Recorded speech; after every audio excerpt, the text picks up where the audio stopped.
Eu quero começar te fazendo uma pergunta aqui. Se você sabe que existe uma fobia, que é um medo irracional de olhar-se no espelho. Vocês sabiam disso? Eu não preparei o pessoal da Libras, então vou dar até um tempo, mas o nome é eisopitrofobia. Tadinho, agora que eu falei dele, todo mundo ficou olhando, né? É uma palavra que para falar é muito difícil. Eisopitrofobia. É um medo irracional de se olhar no espelho. O que isso tem a ver com o que a gente vai falar hoje? Eu escolhi uma festa para a gente conversar hoje e escolhi essa foto que é muito simbólica, é uma foto da série preferida de todo cristão, que é The Chosen. E essa cena é a cena que nós vamos falar aqui a respeito do casamento que acontece em Caná da Galileia. E esse momento específico, Jesus está olhando o seu próprio reflexo num jarro que a gente já não sabe se contém água ou vinho. Só Jesus sabe. E o que o espelho, o medo de se olhar no espelho e essa festa tem em comum? Quero te convidar a abrir a sua Bíblia em João. No capítulo 2, nós vamos ler do verso 1 ao 11. João, no capítulo 2, versos 1 ao 11. Diz assim, João é o quarto evangelho na ordem aí. Mateus, Marcos, Lucas e depois o evangelho de João. Capítulo 2, versículo do 1 a 11. Diz assim a palavra de Deus. No terceiro dia, houve um casamento em Caná da Galileia. A mãe de Jesus estava ali. Jesus e seus discípulos também haviam sido convidados para o casamento. Tendo acabado o vinho, a mãe de Jesus lhe disse: eles não têm mais vinho. Respondeu Jesus: que temos nós em comum, mulher? Talvez na sua versão esteja: que tenho eu contigo? A minha hora ainda não chegou. Sua mãe disse aos serviçais: façam tudo o que ele mandar. Ali perto haviam 6 potes de pedra do tipo usado pelos judeus para as purificações cerimoniais. Em cada pote cabiam 80 e 120 litros. Disse Jesus aos serviçais: encham os potes com água, e os encheram até a borda. Então lhes disse: agora levem um pouco ao encarregado da festa. Eles assim fizeram, e o encarregado da festa provou a água que fora transformada em vinho, sem saber de onde este viera, embora o soubessem os serviçais que haviam tirado a água. Então chamou o noivo e disse: todos servem primeiro o melhor vinho, e depois que os convidados já beberam bastante, o vinho inferior é servido. Mas você guardou o melhor até agora. Este sinal milagroso em Caná da Galileia foi o primeiro que Jesus realizou. Revelou assim a sua glória, e os seus discípulos creram nele. Pai, nossa oração é que a tua história, meu Deus, a história de Jesus Cristo fale aos nossos corações. Que o Senhor abra os nossos corações e nos faça entender o que o Senhor quer nos falar essa noite, em nome de Jesus. Amém. Meus irmãos, havia uma diferença enorme entre a percepção que nós temos de casamento hoje e o que se tinha naquela época. Nós estamos falando de uma cultura em que o casamento era visto como mais do que a união de 2 pessoas. Significava a perpetuação da sua geração. Então ele era muito celebrado. O casamento, ele era com diversos convidados. Quem casa sabe que hoje o grande problema é que a gente precisa limitar o número de convidados. E aí você fica entre chamar aquele parente que é tio do seu pai, né? Sabe, Daniel? Que é tio do seu pai, que não vem há 20 anos, e o seu melhor amigo, porque você quer chamar todo mundo, mas é muito caro casar. Naquela época também era caro, mas naquela época era um evento da cidade. Então você contava para todo mundo que aquele casamento aconteceria. Hoje eu estava vendo um vídeo, um passeio lá em Caná da Galileia. E provavelmente Caná da Galileia era um vilarejozinho que continha aí 50, 60, 70 pessoas. Isso mais as pessoas. Para você conseguir perceber, estavam nesse casamento Jesus, a sua mãe e todos os discípulos de Jesus também foram convidados. Então todo mundo participava dessa festa. Essa festa podia durar até uma semana. E a festa de casamento era basicamente regada a 3 coisas: vinho, dança e comida. Você, para comer, precisa de algo para você tomar, para você não comer seco. E isso permite que as pessoas dancem e se divirtam. Assim acontecia o casamento lá. Só que ele, sendo um evento tão importante, qualquer desastre nesse casamento significava uma desonra para a família. Significava um grande problema. Eu sei que hoje a gente na internet conhece um monte de coisas que aconteceram errado nos casamentos. Mas nessa época aqui, a gente não ria de coisas erradas. Numa cultura de honra e de valores muito exacerbados, você ter um problema no casamento era algo muito sério. E nesse casamento acontece um problema. Mas eu quero antes pensar com você uma coisa. Já parou para pensar por que Jesus escolhe um casamento para ser o milagre, para fazer o milagre inaugural do seu ministério? Já parou para pensar por que, de tantos lugares que Jesus poderia estar, de tantas coisas que Jesus poderia fazer para se lançar ao mundo, para que as pessoas conhecessem do que ele era capaz, Jesus escolhe transformar a água em vinho? Percebe que, no contexto aqui, não tem ninguém passando por uma possessão demoníaca. Não tem gente precisando de cura física. Não tem ninguém que faleceu. Não tem absolutamente ninguém que precise, que está numa maca há algum tempo, ou que precise de outra cura física. Nada disso acontece aqui. E todos esses milagres Jesus não só pode fazer como fez, mas é uma ocasião de um casamento. E aí, estudando um pouco por que Jesus teria escolhido esse momento aqui, nós temos primeiro, se você perceber, nos versos 8 e 9, lhes disse: agora levem um pouco ao encarregado da festa, e eles assim o fizeram, e o encarregado da festa prova a água que foi transformada em vinho. Quem era esse encarregado da festa, meus irmãos? Era próximo do que hoje nós chamamos de cerimonialista. Próximo. O encarregado da festa chamava as pessoas para a parte da dança, para o aplauso aos noivos, para o momento da valsa e por aí vai. E ele era responsável por fazer todas as coisas acontecerem. Até esse momento aqui, ele não tem noção exatamente do que acontece. E aí vem Maria, e ela encontra Jesus aqui, e há um papo que ela tem com Jesus, que certamente da forma como Jesus fala, e Senhor me perdoe por isso, eu não falaria com a minha mãe. Imagine que eu chego com a minha mãe e falo: mãe, o que eu tenho contigo? Jesus, ele meio que coloca Maria no lugar dela ali. Mas há um gap nessa conversa dos dois, porque ao mesmo tempo que ele fala isso para Maria, Maria vai lá e fala para os serviçais: obedeçam o que ele vai falar. E de fato, Jesus opera esse milagre. Ele observa o que Maria fala para ele e ele faz alguma coisa naquele momento. O papo de Jesus ali, primeiro, escolher uma festa para ele é algo muito interessante. Porque é uma profecia lá em Isaías, e o profeta Isaías, o livro do profeta Isaías é incrível, porque nós temos ali profecias a respeito de Jesus, nós temos a profecia a respeito do que virá, nós temos a profecia a respeito do céu.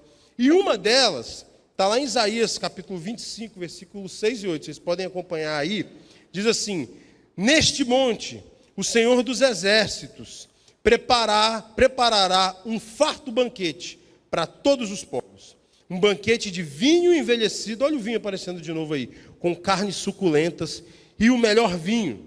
Neste monte ele destruirá o véu que envolve todos os povos, a cortina que cobre todas as nações, destruirá a morte para sempre. O soberano Senhor enxugará as lágrimas de todo o rosto e retirará de toda a terra a zombaria do seu povo. Quem disse isso, gente? Foi o Senhor quem disse. Quando Jesus manda chamar o encarregado, Jesus está falando para o responsável da festa: olha, eu sei como faz uma festa de verdade.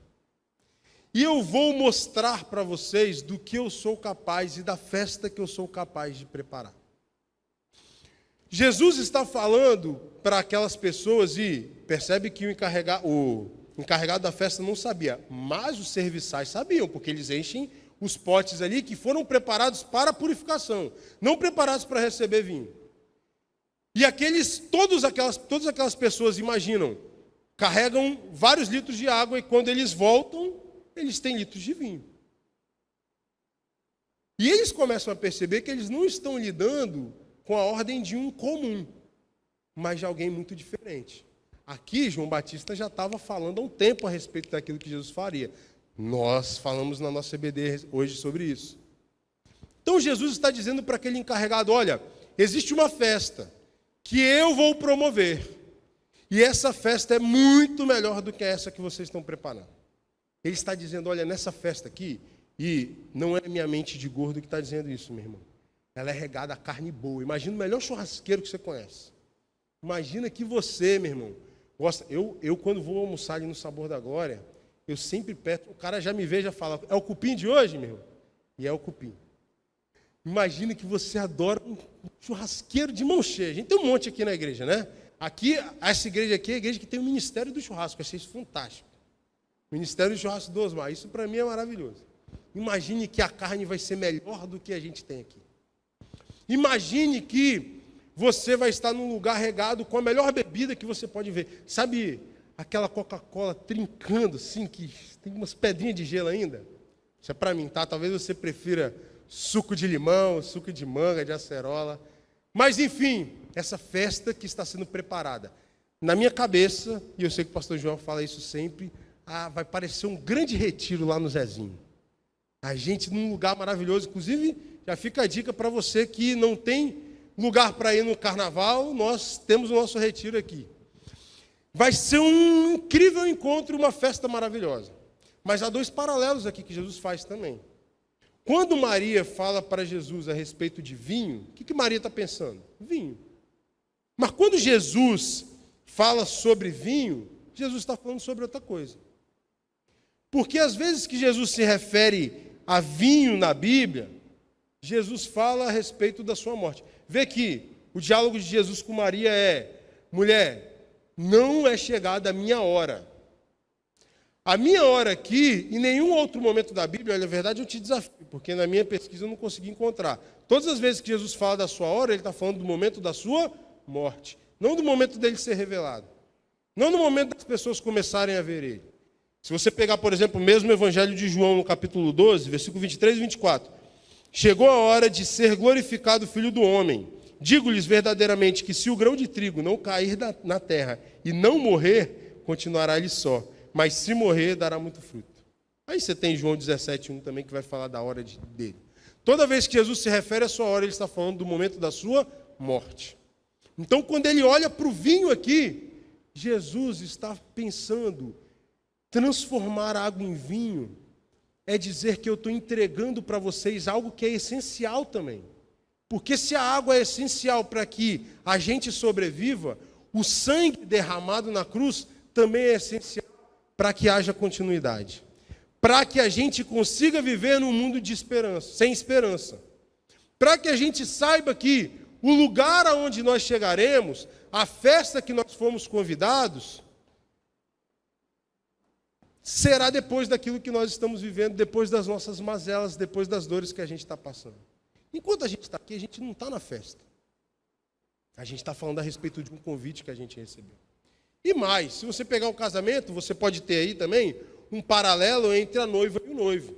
Só no Novo Testamento tem umas 8 vezes que Jesus vai fazer, que o Novo Testamento vai tratar, Paulo vai falar a respeito da igreja como a noiva e Jesus como noivo. Então, esse é o panorama de por que Jesus escolhe um casamento para inaugurar o seu poder. Pode passar para mim aí? Então, só para a gente recapitular. Tem uma fala do Tim Keller que eu coloquei. Jesus Cristo declara, sou o Senhor da festa.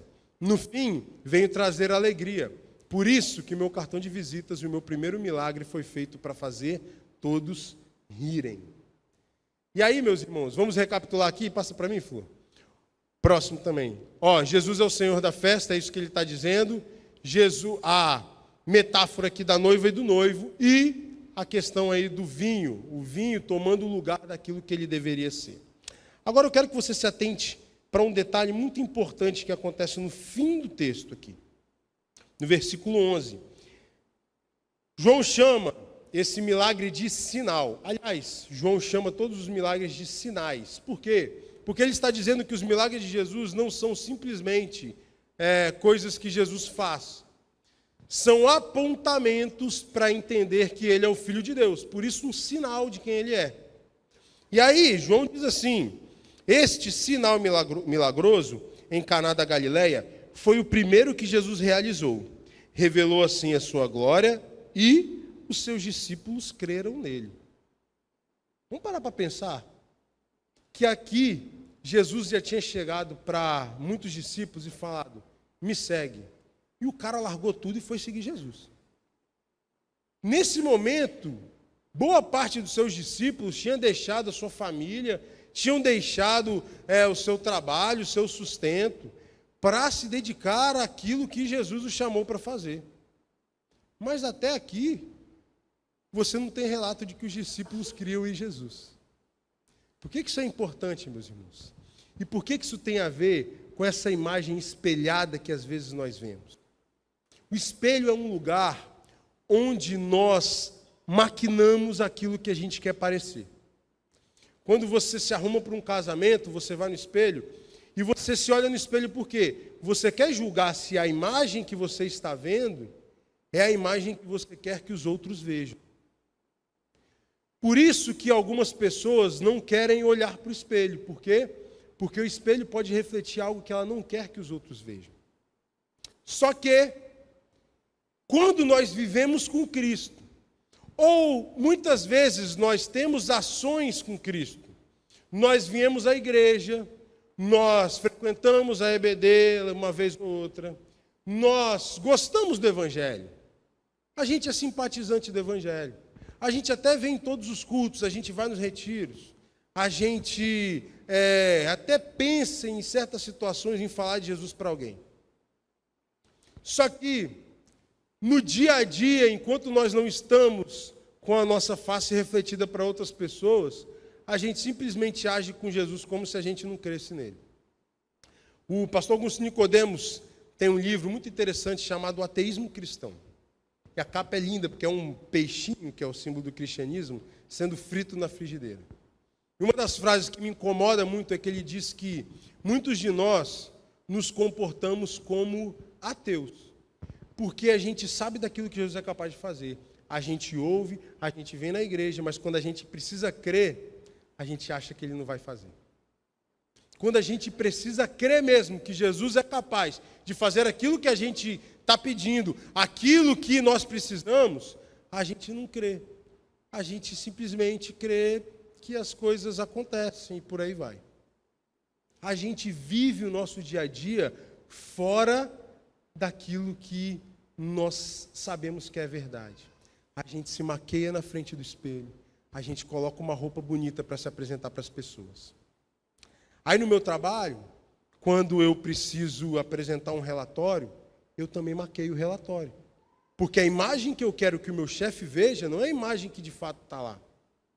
Na hora de declarar o meu imposto de renda, eu maqueio o meu imposto, porque a imagem que eu quero que o governo veja de mim é diferente da imagem que eu sou. Quando eu vou fazer uma venda, eu procuro fazer uma venda casada, sem que o cara saiba disso, porque a imagem que eu quero passar para minha chefia é de que eu sou um excelente vendedor. Quando, na verdade, se nós olhássemos para um espelho real, isso refletiria quem a gente é de fato. Quando, na verdade, a gente, às vezes, paga de crente, estufa o peito, anda com camisa, falando a respeito de Jesus. Mas no nosso dia a dia, Jesus não é contado. Jesus não sabe onde é o endereço do seu trabalho, meu irmão, porque para ele você nunca falou dele lá, você nunca orou sobre as pessoas de lá, você nunca viu Jesus andando por aquele ambiente, através da sua vida.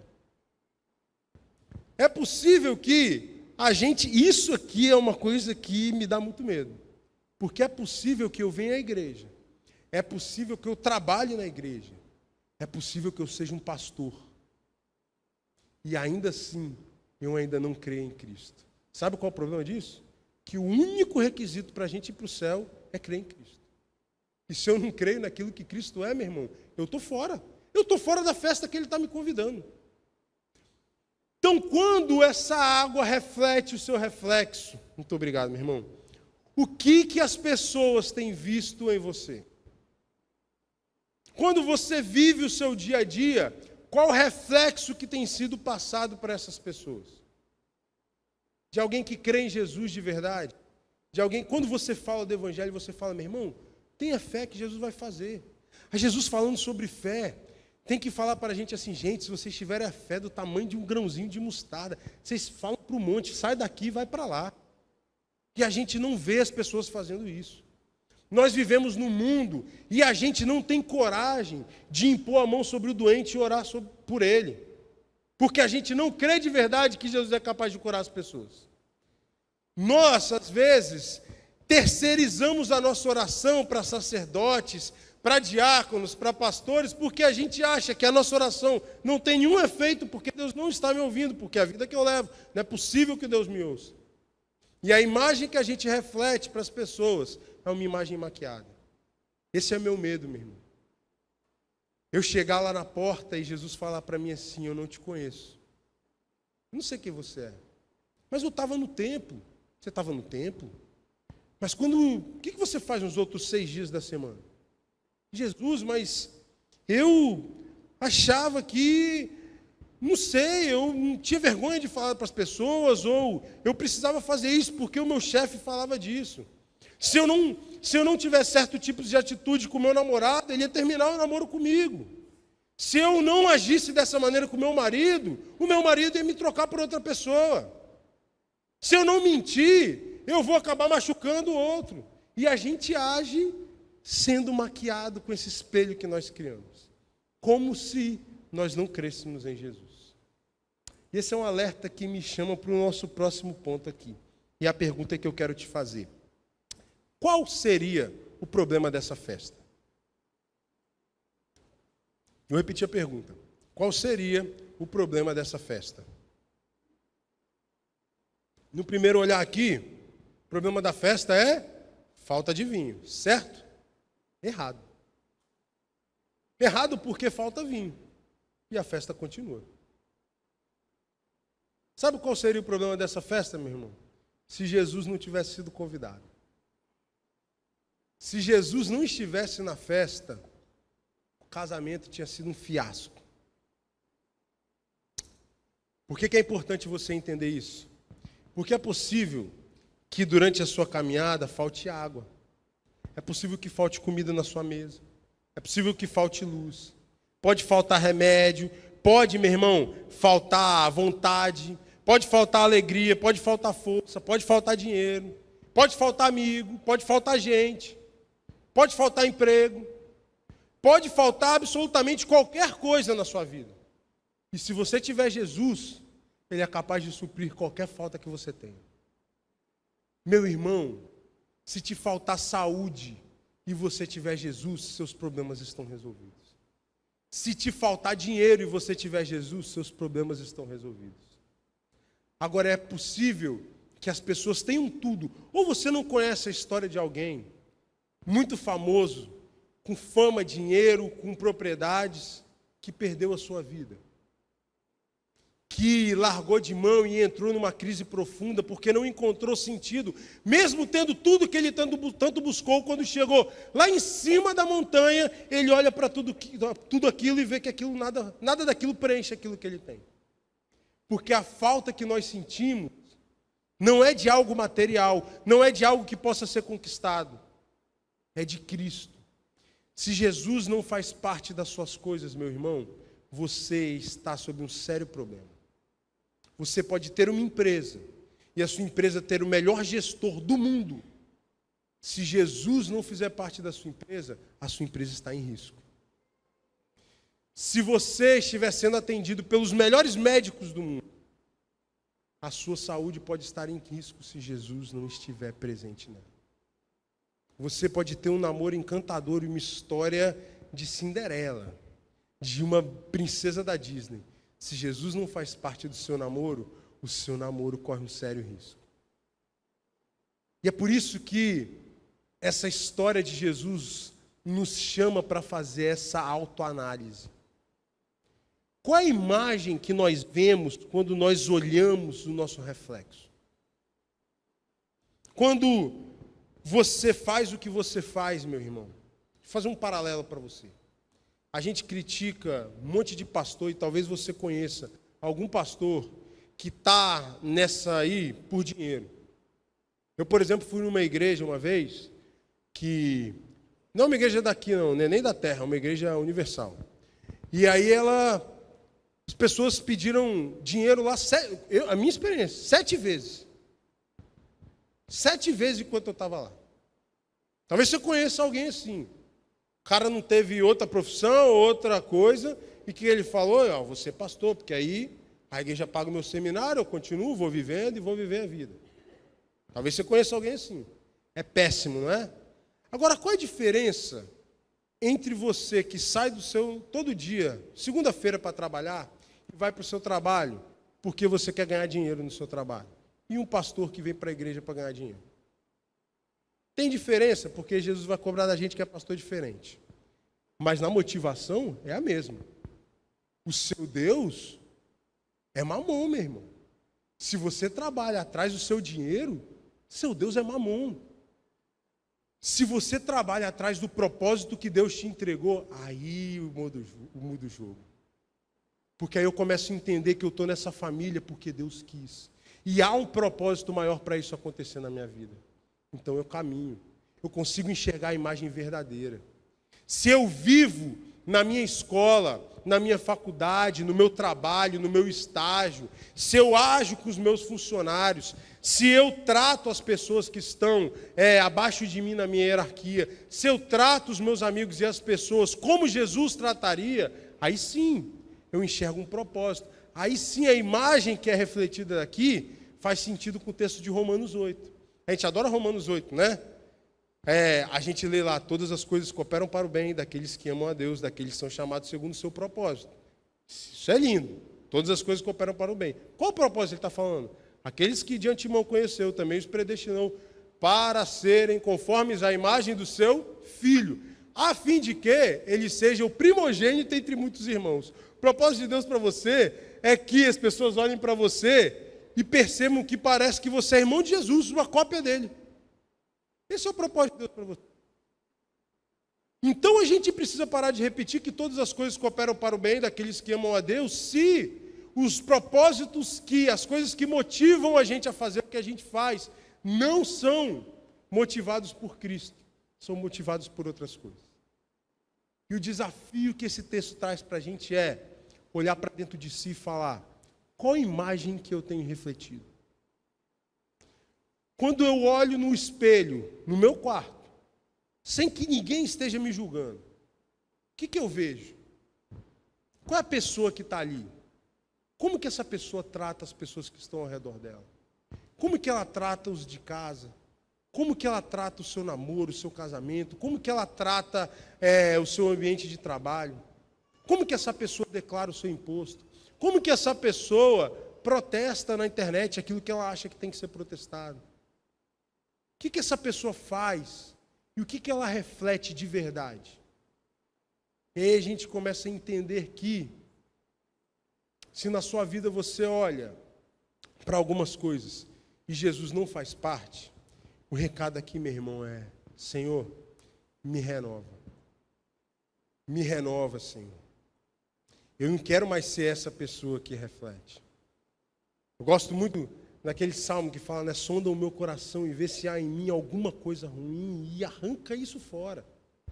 Me renova, Senhor, e tira de mim aquilo que não se parece contigo. Por quê? Porque o que está dentro de mim, que sou eu, quando eu reflito aquilo que eu sou, eu, na verdade, estou refletindo o que não deveria ser refletido. E aí o que há dentro de mim precisa ser transformado, mudado. Se você olha para dentro de si e não consegue enxergar Jesus das coisas que você faz, meu irmão, O meu clamor para você essa noite é: encontre Jesus antes que o vinho acabe. Encontre Jesus nas coisas que você faz, antes que o seu vinho chegue ao fim, antes que as coisas comecem a sair do controle, antes que a empresa comece a ir por outro caminho, antes que a receita chegue lá para ver o que está acontecendo, antes que a sua esposa se canse da maneira como você trata ela, antes que o seu esposo pense que ele não vê sentido vir na igreja mais, porque a pessoa que você reflete dentro de casa não é a pessoa que as pessoas acham que você é na igreja. Antes que seus colegas de faculdade olhem para você, e se você já passou por isso, é uma das piores experiências que eu acho que um cristão pode falar, e te pergunto: você é crente? Irmão, antes que o vinho da sua vida acabe, tenha a percepção que Jesus precisa fazer parte numa totalidade. Tudo que há em você precisa ver Jesus. Seu casamento, no seu namoro, nas suas escolhas, nas fotos que você posta na internet, nos trabalhos que você faz na igreja, na forma como você trata as pessoas, nas pesquisas que você faz, no sentido que você dá para as coisas que você faz. Se Jesus não está lá, encontre Ele antes que o seu vinho acabe.